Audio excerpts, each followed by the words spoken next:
Bonjour tout le monde. Alors, comment ça va? Comment s'est passé votre été? Vous avez vu, j'ai changé de point de vue parce que j'avais envie de changement. Voilà, c'est la rentrée. Je vous ai mis face à mon bureau, alors que d'ordinaire je suis de l'autre côté, histoire de changer un peu, de profiter de cette vue pour papoter avec vous.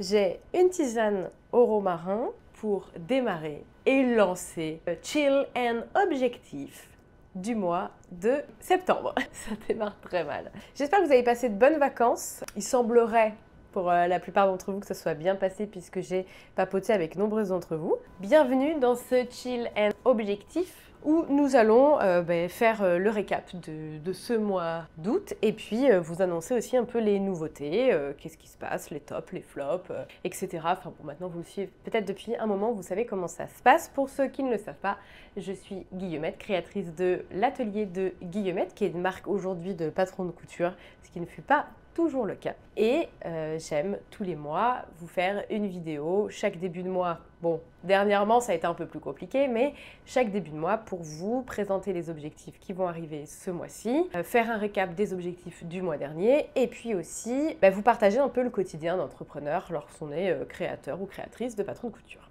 Le tout, si possible, pas trop maquillé, parce que l'idée c'est d'être très chill et que rien ne soit préparé à l'avance. C'est-à-dire que je m'assieds et je me pose face cam avec une petite trame qui tient en quelques lignes des points clés dont j'ai envie de vous parler. Et puis le reste, c'est que du blabla. Comme je suis bavarde, ça va assez vite. Alors, je vais prendre ma trame. Si vous vous souvenez bien, les objectifs du mois d'août, il n'y en avait pas puisque c'est un mois où on s'occupe plutôt, où on traite un peu tout ce qui est de fond pour la société, etc.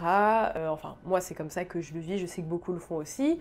Et du coup, je vous cache pas que c'était aussi un soulagement de ne pas trop avoir d'objectifs parce que j'en avais un qui s'est glissé de manière un peu obligatoire, c'est que j'ai un partenariat avec une marque qui va arriver dans peu de temps, je ne peux pas tout vous révéler aujourd'hui, mais en vue de ce partenariat, j'ai donc l'obligation de rendre pour le 15 août, enfin je m'étais engagée à rendre pour le 15 août un patron à cette marque pour qu'elle puisse par la suite le tester, vérifier que tout était ok, etc. Alors je suis contente parce que j'ai eu le retour hier par message des explications de comment ça s'était passé et ça s'est très bien passé pour la marque, donc je suis vraiment ravie de cette nouvelle. Je n'ai pas travaillé en vain, donc pour le 15 août j'ai dû donc rendre ce projet qui m'a pris quand même pas mal de temps parce que je pensais que ce serait un peu plus simple et puis finalement ça s'avère pas toujours aussi simple que prévu, mais très enrichissant. Et puis ça m'a lancé aussi pour la création de patron pour la nouvelle collection qui arrive bientôt, donc j'ai aussi travaillé un peu là-dessus. Mais faisons le récap. Déjà, ce qui s'est passé début août. Début août, comme tous les ans, désormais, j'ai remplacé une amie dans sa boutique, donc une boutique qui est à Marseille, qui est une boutique de mode éco-responsable, d'épicerie locale, etc. Plein de choses, c'est vraiment la caverne d'Ali Baba. J'ai rencontré cette amie qui aujourd'hui est devenue ma partenaire business, c'est-à-dire que c'est avec elle que je me sens le plus proche sur un plan entrepreneurial, business, réflexion. On a l'impression de vivre un peu les mêmes choses au même moment. Donc ce fameux commerce depuis 5 à 6 ans, je crois maintenant. Tout comme j'ai eu mon commerce avant, donc on a beaucoup de similitudes, on se retrouve dans plein de points. Et pour qu'elle puisse partir en vacances, cette charmante jeune femme, eh bien elle me propose de la remplacer pendant un temps donné à sa boutique. C'est ce qui s'est passé début août. Je me décale un petit peu parce que je ne suis pas installée.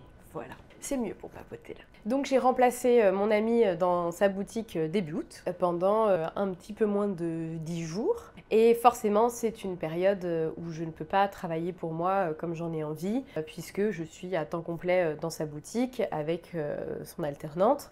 Et forcément, le rythme a été un petit peu plus réduit. Donc ce que j'ai fait, c'est que j'ai commencé à travailler sur les différents visuels et ce que je voulais faire pour la nouvelle collection, notamment de patrons qui arrivent, réfléchir, vraiment faire des mood boards, etc. Alors je ne peux pas tout de suite vous les montrer, mais ce serait intéressant que je vous les montre par la suite. Et puis j'ai pu avancer aussi sur quelque chose qui me chagrine depuis un bout de temps, c'est un peu la DA de ma marque. Ça fait 8 ans exactement que ma marque existe. J'ai forcément ma direction artistique a quand même pas mal évolué évolué depuis tout ce temps. J'avais réussi à trouver quelque chose qui me plaisait plus ou moins, mais là voilà, je ressens encore un besoin de renouveau, donc j'ai beaucoup travaillé sur ma DA, rajouter des tons un petit peu plus pastels, ne plus être cantonnée que au rose, même si j'ai appris récemment que le rose, c'était vraiment, ce rose-là était pour beaucoup très joli et que c'était un peu ma marque de fabrique, donc j'ai décidé de le réinclure un peu plus. C'est intéressant d'avoir les retours justement, notamment mon conjoint qui m'a dit mais non, tu peux pas faire ça, ce rose il est vraiment trop beau, je trouve que c'est exactement toi. Bon, si c'est moi alors. C'est vrai que j'aime beaucoup ce rose, mais c'est pas non plus ma couleur préférée. Donc j'ai voulu rajouter des teintes un peu plus pastel, vous pourrez le voir si vous allez sur mon feed Instagram, vous allez voir qu'il y a des couleurs un peu plus pastel qu'avant. J'ai essayé d'unifier un peu ce feed Instagram aussi, parce que forcément à force de poster un peu de manière épisodique, ben, c'est pas du tout construit, c'est pas du tout joli. Alors je le savais d'avance et puis je voulais pas y attacher d'importance, mais là ça commençait un peu à me chagriner, j'avais envie d'avoir des bases solides, repartir là-dessus, et comme de toute manière j'étais un peu prise au piège en quelque sorte dans cette boutique à ne pas pouvoir bosser, je savais qu'il fallait que je fasse des tâches qui ne me demandaient pas non plus une grande réflexion et un grand suivi. Et en parallèle, mon père a lancé une nouvelle marque, a lancé sa nouvelle boîte. Après, il est à la retraite, c'est un grand créatif, donc il a envie de relancer une marque. Je l'avais déjà aidé au mois de juillet, début juillet, il avait encore besoin d'aide sur certaines choses, donc je bossais aussi un peu pour lui en parallèle, ce qui fait que pendant quasiment 10 jours, j'ai jonglé entre ces 3 activités. Et je vous cache pas que ça m'a complètement dézinguée, hein. Vraiment, ça a été un peu difficile. Alors après, l'avantage de cette boutique, c'est que, comme je vous l'avais dit dans la vidéo précédente, c'est que ça m'avait remis un rythme aussi. Un rythme.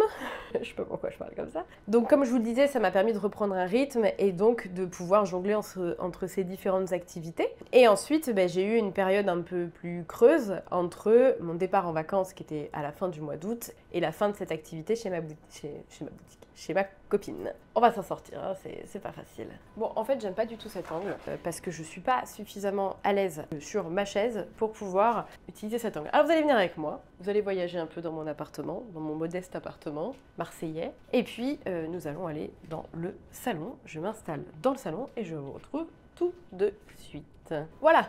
Nous voilà ici, alors sur ce, on va pas dire célèbre, mais sur ce canapé vert. Tant pis pour la déco, mais je serai bien plus à l'aise pour bavarder avec vous et c'est le principal. Voilà, il faudrait qu'un jour je m'occupe de tous ces murs blancs qu'il y a chez moi, que je ne vois que ça quand je rentre chez moi, mais j'ai pas le temps pour le moment. Et puis, vous le saurez par la suite, il y a peut-être beaucoup de choses qui vont changer, donc c'est peut-être inutile. Donc, je vous disais, j'ai donc eu un laps de temps entre quand j'ai fini le boulot chez mon ami, et puis ce moment où j'ai retravaillé, où j'ai dû partir en vacances, et c'est là où je me suis occupée de ce fameux partenariat et du patron que je devais rendre, enfin des 2 patrons que je devais rendre avec quand même pas mal de gradations. Par la suite, au 15 août, ma petite sœur m'a fait la gentille surprise de me rejoindre à Marseille, donc nous avons profité bien toutes les deux. Si vous avez suivi sur Instagram, vous avez dû voir certainement nos exploits en termes de natation synchronisée dans la mer. Et donc ça m'a fait énormément de bien de pouvoir redescendre un peu toute cette pression. Quelques jours plus tard, je suis partie en vacances, donc ça m'a permis de fignoler certaines choses que je devais faire, d'envoyer toutes les commandes que je devais envoyer, et puis de partir sereine en vacances. Pour mes vacances, je suis partie à Souillac, dans le Périgord noir. Alors s'il y en a de Souillac, je vous fais un grand coucou parce que c'est une région qui est absolument fabuleuse. Et j'ai passé donc quasiment 10 jours de vacances avec ma famille là-bas. Quand je dis 10 jours, ça me semble énorme, et en réalité, quand on est sur place, 10 jours, c'est donc on a fait 4 jours et c'est terrible. Cette région est absolument fantastique. Je suis fan d'histoire et alors dites-vous, je suis fan de la préhistoire depuis toute petite. Je pense que petite, c'était une de mes périodes préférées et celle sur laquelle je faisais tous mes exposés. Et j'avais tous les livres possibles sur la préhistoire à l'époque, puisque mes parents m'encourageaient à me renseigner dessus. Et je me suis rendu compte une fois sur place qu'il y avait quand même Lascaux, mine de rien. Et donc, il y avait effectivement beaucoup de châteaux aussi, donc c'était très chargé d'histoire, de préhistoire. Et là, je me suis dit, mais mon Dieu, mais pourquoi on est parti si peu de temps? Bon, on sait pourquoi on est parti si peu de temps, hein. Avec mon conjoint, nous sommes tous les deux indépendants, on n'a pas la possibilité de se faire 3 semaines pour le moment de vacances, on attend que nos entreprises se stabilisent, et on attend de pouvoir mettre un peu de côté pour pouvoir faire ce type de voyage. Mais du coup, on a prévu de revenir parce que vraiment, la région était enchanteresse, il y a énormément de choses à faire, c'est superbe. Les villages sont magnifiques, tous plus beaux les uns que les autres. Rocamadour est absolument superbe. Et puis, alors nous, on était dans un camping, donc hébergé en tente, et on a eu plutôt de la chance sur le temps, malgré quelques orages. Et en fait, le camping est absolument incroyable puisqu'en fait, c'est un ancien village qui a été réhabilité en camping. Donc c'est un énorme domaine, vous êtes seul sur le domaine. Le camping est très bien fait. C'est un camping qui préserve énormément la nature. C'est une réserve d'oiseaux. Autant vous dire que tous les matins, à 7 h, j'allais me caler dans le hamac et je voyais les oiseaux qui arrivaient. J'ai vu un écureuil, il y avait pas mal de crapauds, il y avait une souris, j'en ai vu qu'une, mais je pense qu'il y en avait plus. Et vraiment, en fait, ces moments étaient magiques parce que je vous cache pas que je vis en plein centre de Marseille, que la ville commence sérieusement à me gonfler et que j'ai vraiment un besoin de nature et ce que j'aime dans le camping. On peut trouver ça beau, on peut dire tout ce qu'on veut sur le camping. J'aime énormément de types de vacances complètement différents, mais le camping, on ne me retirera jamais que l'on est dehors H24. On est dehors du moment où on se réveille, donc si c'est 7 h, de 7 h à 22 h, on est dehors. Et en fait, d'être dehors, il y a un esprit de liberté, on se sent vraiment bien quoi, dehors. En tout cas, pour moi, c'est parfait cet environnement. Et puis, il y a la proximité avec les gens, notamment là, il y a beaucoup d'activités dans ce camping qui sont proposées. Et c'est vrai qu'on a tendance à revoir les gens au fur et à mesure plein de fois. Et donc, on noue aussi, et on tisse des liens, on noue des relations avec les personnes. Je suis quelqu'un globalement de très sociable. Donc, c'est vrai que là, les vacances, étant donné que les gens sont beaucoup plus détendus, on les croise pas dans le métro, dans la rue. Donc, en fait, ils sont eux-mêmes beaucoup plus ouverts. Pour moi, c'est un peu le moment où je peux m'exprimer pleinement parce que les gens sont très réceptifs aux blagues, à ce qu'on dit, etc. Et puis ils trouvent pas ça bizarre d'avoir quelqu'un qui vient leur parler sans même se connaître. Donc pour moi, c'était vraiment des vacances absolument fantastiques et je pense, c'est même certain, nous retournerons dans cette région parce qu'il y a énormément de choses à faire. J'ai aussi retrouvé ma famille et habitant loin de ma famille qui elle est en Normandie, c'est vrai que quand j'ai l'occasion de les retrouver, que c'est ni chez eux avec leurs priorités et puis leur quotidien, ni chez moi avec le mien, forcément, c'est toujours fabuleux parce qu'on est pleinement là les uns pour les autres. Et pour moi, ça a été une bulle absolument divine. J'espère que pour vous, vos vacances ont été à la hauteur aussi. Ou si ce n'est pas le cas, au moins vous avez mis des choses en place pour. Et donc, tout ça pour dire qu'au retour de mes vacances, là, ce fut dramatique. Je suis revenue il y a moins d'une semaine. Je crois que je m'en suis remis vraiment que mardi. Donc, de samedi à mardi, je ne vous cache pas que ça a été très compliqué pour moi. Je suis quelqu'un de particulièrement sensible, donc le fait de quitter ma famille aussi pour moi c'est compliqué et en plus là le phénomène était vraiment accentué par le fait que le camping allait fermer 2 semaines plus tard. Donc en fait ils avaient retiré toutes les parties restaurants, etc. Vous voyez toutes les parties qui sont vraiment animées. Ils étaient en train de retirer toute la décoration, les guirlandes, les chaises, etc. Donc vraiment le camping on a l'impression qu'il allait fermer derrière nous, il fermait les portes, il n'y avait plus rien qui existait. Et en fait j'ai un problème, c'est que je déteste les fins de choses. J'aime la fin de quelque chose quand j'ai décidé que c'était la fin. C'est-à-dire qu'une soirée, si je me dis, bon bah là je suis fatiguée, je suis raisonnable, je rentre, il n'y a pas de problème, la soirée elle peut se terminer dans 2 heures, je m'en fiche.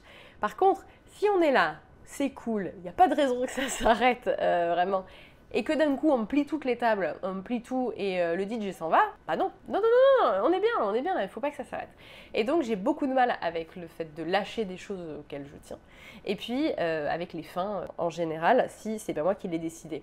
Et là, c'est pas moi qui ai décidé que le samedi on doit repartir, c'est le travail. Et ça a été extrêmement difficile toute la journée, je n'ai fait que pleurer jusqu'au soir. Alors je sais qu'il y en a beaucoup qui peuvent rigoler, je sais que mon conjoint comprend pas du tout, mais en fait j'aimerais qu'on ait plus de personnes qui parlent de la sensibilité. Alors, j'ai pas envie de rentrer dans l'hypersensibilité, ce genre de choses. Tout le monde essaie un peu de nous assimiler. Ah bah c'est sûr, tu es hypersensible, diagnostiqué. Non.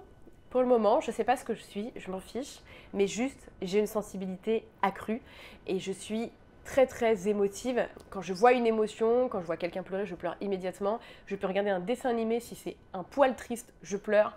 Je peux tomber devant Top Chef, si j'en vois un qui est déçu, je pleure. Voilà, même si je me suis pas attachée au personnage, je capte les émotions et donc je suis très sensible. Et le fait que ma famille parte, forcément ça a été une grande tristesse. Je suis donc avec cette sensibilité-là, j'ai l'impression que non pas que c'est la fin du monde, mais il me faut quelque chose d'aussi fort qui me donne envie de reprendre le travail ou de revenir là où je suis censée aller. Notamment là, ça aurait pu être, tu sais que le lendemain, tu revois tous tes copains et puis vous allez aller vous baigner à la plage et ça va être cool, l'été n'est pas terminé, enfin, sauf que là, il n'y avait rien.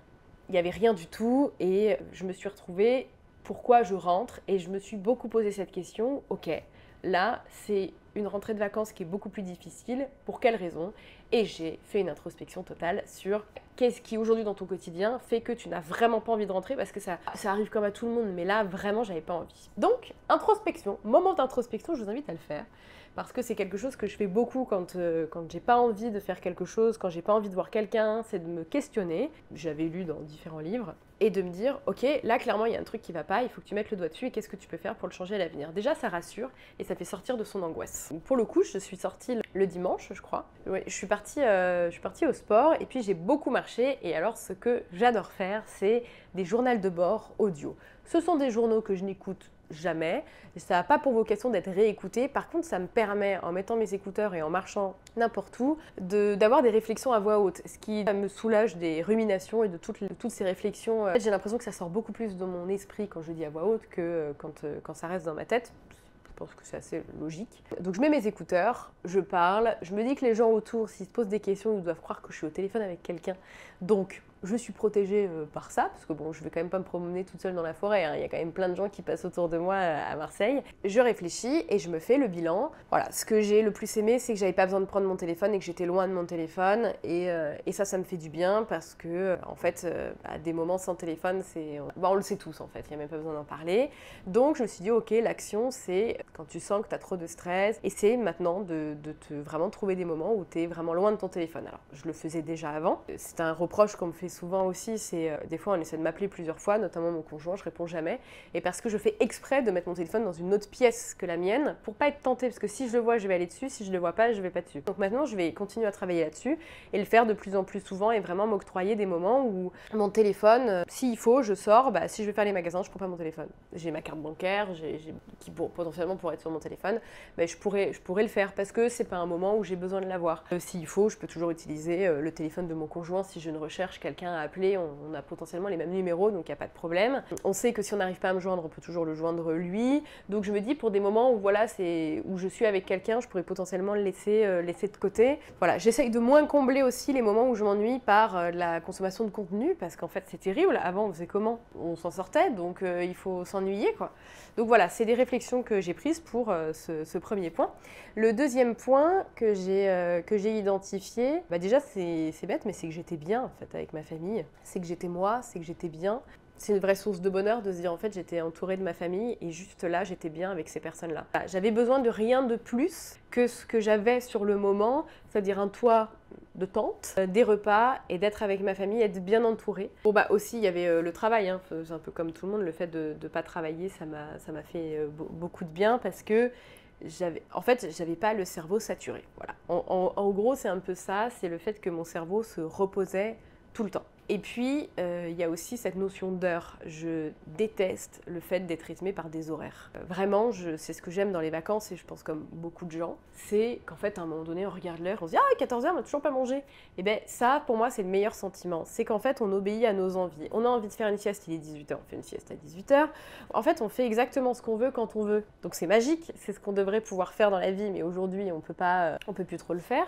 On sait pour quelles raisons, enfin on peut, mais les choix de vie que j'ai faits font qu'aujourd'hui, c'est pas trop faisable. Et puis je savais pas quel jour on était. Voilà, c'était vraiment, je vivais au jour le jour et je prenais les choses comme elles arrivaient. Si j'avais envie de lire, je lisais. Si j'avais envie de faire autre chose, mais j'étais pas obligée de faire des choses. Et ça, pour moi, c'est insupportable d'être obligée de faire des choses. Je pense comme tout le monde. Des fois, je le vis très mal parce que j'ai l'impression que ça m'enferme. Et au-delà de ça, il y avait aussi ce qui a été difficile dans mon retour, c'est le fait de ne plus être dehors.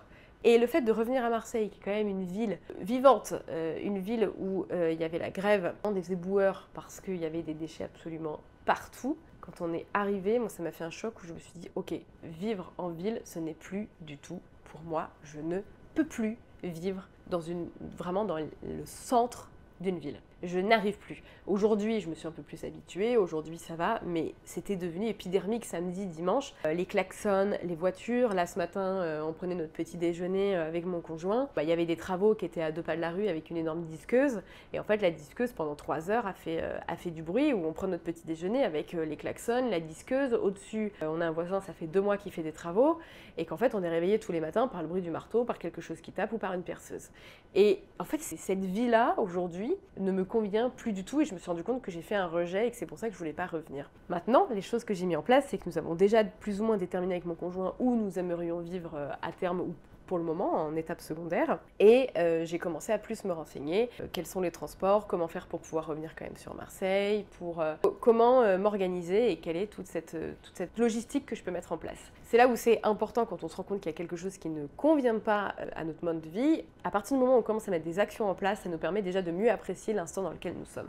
Et à partir du moment où je me suis rendu compte que dans cette ville, il y avait un peu tout ce que je faisais à Marseille, c'est-à-dire des bibliothèques. J'ai regardé aussi les activités de loisirs, si je pouvais toujours faire les miennes. Et puis j'ai vu que globalement, je pouvais m'en sortir. Donc ça m'a rassurée et ça m'a permis de mieux apprécier mon quotidien ici en me disant « Ok, t'inquiète pas, c'est temporaire. De toute façon, tu vas partir. Maintenant, tu sais, c'est déterminé, tu vas partir. » Donc, je savoure beaucoup plus ce que j'ai aujourd'hui parce que j'ai vraiment envie de le chérir avant de le perdre pour aller vivre dans cette fameuse ville. Voilà pour ce qui est de mes vacances. Maintenant, nous allons pouvoir parler des objectifs de septembre. Pour le mois de septembre, mes objectifs vont être de préparer globalement la nouvelle collection qui me prend beaucoup de temps. J'ai à peu près 8 modèles à préparer, j'en ai déjà certains là qui sont sortis. Et puis, en vue donc, du séjour couture où les filles vont pouvoir tester ces fameux modèles, j'ai pris la décision de scinder d'ailleurs la collection en deux.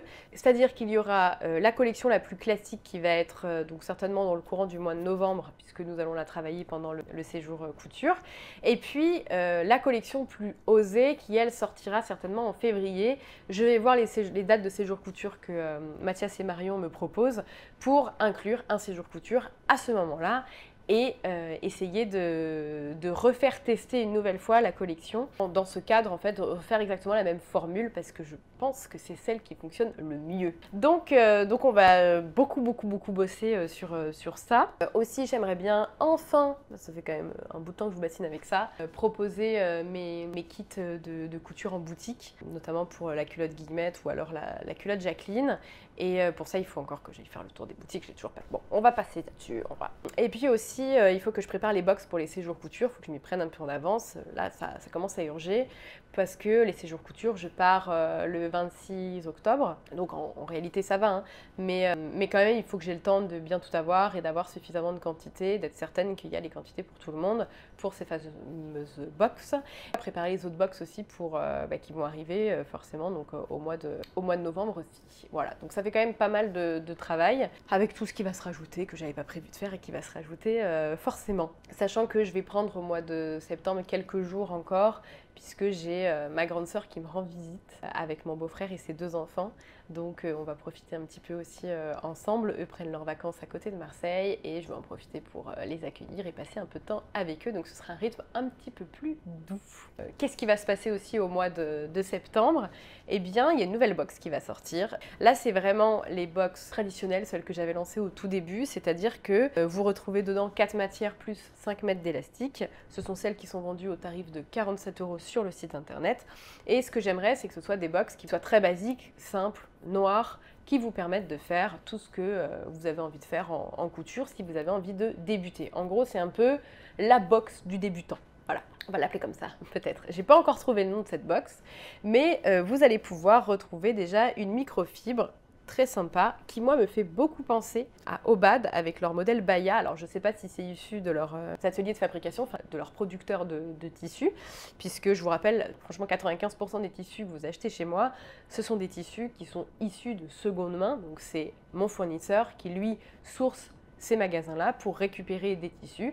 Donc c'est pour ça que des fois, les quantités sont limitées. Et il y a donc ce tissu qui est une microfibre noire brodée par-dessus, mais je me demande bien si c'est pas le modèle Baya de Obad quand même. Faudrait que je vérifie, tiens. Et donc vous avez, je vous montre comme ça, ce tissu. Là, avec la lumière, c'est parfait. Ce tissu, donc, qui est parfait parce qu'il est fluide, très facile à travailler, il est assez dense, mais sans non plus être compliqué à travailler, donc vraiment qui est idéal. C'est juste que des fois, il peut avoir des tout petits défauts parce que forcément, vous avez des fils qui peuvent se tirer, donc très compliqué. Je suis obligée d'acheter énormément de métrage pour finalement en couper très peu dedans. J'ai énormément de pertes. C'est contrariant, mais en même temps, il est tellement beau qu'il le mérite aussi. Pour aller avec ce tissu, j'ai ce tulle, qui est un tulle un peu plus épais que celui que je vous propose habituellement. Il est beaucoup plus dense. Alors, quand je dis qu'il est dense, ça ne veut pas dire qu'il est tellement élastique qu'il est gainant ou autre, parce que des fois, c'est des réflexions qu'on peut me faire.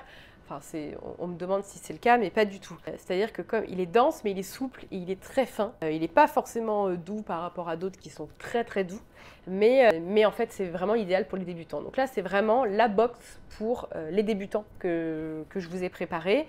Pour celles qui, si elles ne savent pas ce qu'elles doivent prendre pour démarrer, et bien là, elles ont tout ce qu'il faut. Donc il y a ce tulle, je replierai après, et puis il y a cette dentelle qui est absolument divine, je la trouve magnifique, je me souviens d'un tout petit bout pour moi, cette dentelle là, qui est en combien de hauteur, je sais plus. Ah, elle fait à peu près 20,5 je crois de hauteur. Je vous montre bien les festons, on va les mettre là, comme ça. Vous voyez comme c'est beau ça. Et en fait, ce qui est bien, c'est que pareil, elle est dense, elle est robuste en fait. Et c'est ça que j'aime bien dans les bonnes dentelles de qualité, c'est que quand vous tirez dessus, vous n'avez pas l'impression que tout va craquer. Donc vous vous dites déjà, je peux la laver à la machine correctement. Et puis si je me fais des sous-vêtements, je ne vais pas tout craquer avant même de l'avoir porté. Donc voilà, ça fait des sous-vêtements plus durables. Donc vraiment très belle dentelle.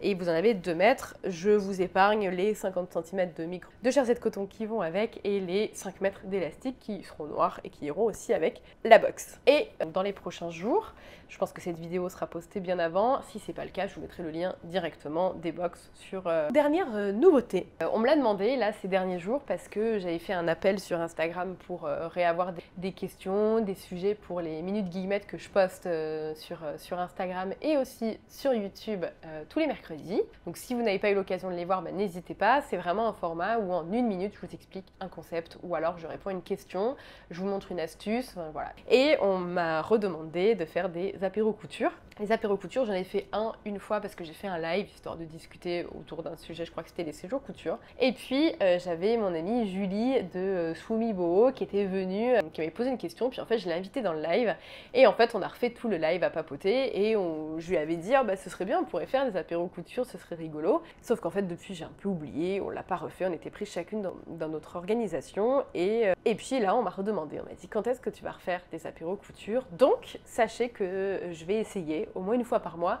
de faire un apéro couture sur Instagram. J'ai pas mal réfléchi tout à l'heure et je me suis dit que ce serait sympa de faire un format un peu comme là, 0 prise de tête. J'ai pas envie de préparer un truc très léché avec quelqu'un que j'interviewe ou quoi que ce soit, parce que c'est pas le but, apéro couture, sinon je fais un podcast. Et l'idée c'est, on se retrouve en live, si vous voulez coudre, vous pouvez coudre, si vous faites un modèle en particulier et que tout le monde a envie de faire le modèle Léonie par exemple, eh bien faites le modèle Léonie et puis moi je peux répondre à vos questions. Peut-être que je ferai de la couture, peut-être que j'en ferai pas, je sais pas, peut-être que je prendrai juste l'apéro. L'idée c'est de se retrouver et de nouer des liens avec les gens de la communauté, de répondre à nos questions, etc. les unes avec les autres, ou juste de kiffer quoi. En fait se faire kiffer, de passer du bon temps, de rire. Peut-être que s'il y a des gens qui veulent monter dans le live, je les ferai venir dans le live et du coup elles pourront s'exprimer, nous montrer ce qu'elles ont fait, etc. En fait je veux que du positif, que du vertueux, que du cool. Sans prise de tête et très spontané, rien à réfléchir d'avance. Donc voilà, si vous avez envie d'être au rendez-vous, vous êtes sur Instagram, n'hésitez pas, si vous n'êtes pas abonné à ma page encore, à vous inscrire. Et puis dans tous les cas, je ferai des petits rappels pour ces fameux apéros couture. Voilà, je crois que c'est tout pour moi. J'ai fait une très longue vidéo cette fois-ci. En même temps, on a changé de place 5 fois, donc c'est peut-être aussi pour ça. Je vous souhaite un très bon mois de septembre et une très belle rentrée. J'espère que tout se passe bien pour vous pour cette semaine de rentrée si jamais vous avez les enfants et que c'est un peu compliqué en termes de gestion. Aussi pour les premières activités de loisirs, je sais ce que ça peut être, c'est très compliqué. Donc je vous souhaite plein de courage, beaucoup de bonheur, beaucoup de couture et puis nous on se revoit dans tous les cas début octobre. À toutes.